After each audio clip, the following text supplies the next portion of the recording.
રાજ્યના તાપમાનમાં 3 ડિગ્રીનો થશે ઘટાડો, ગરમીથી મળશે આંશિક રાહત। અમદાવાદ શહેરનું મહત્તમ તાપમાન 43 ડિગ્રીથી ઘટી 42.6 ડિગ્રી નોંધાયું।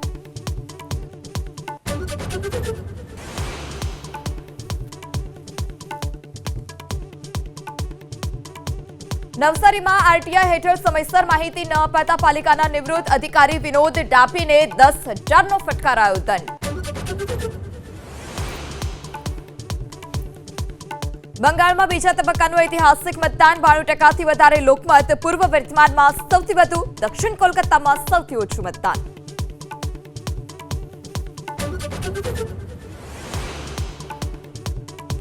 બંગાળ ભાજપમાં ખુશીનો માહોલ, બોલ્યા શુભેન્દુ અધિકારી। 180 બેઠકથી વધારે જીતવાનો વિશ્વાસ, મમતા બેનર્જીનો પલટવાર, એક્ઝિટ પોલ પર ભરોસો નહીં।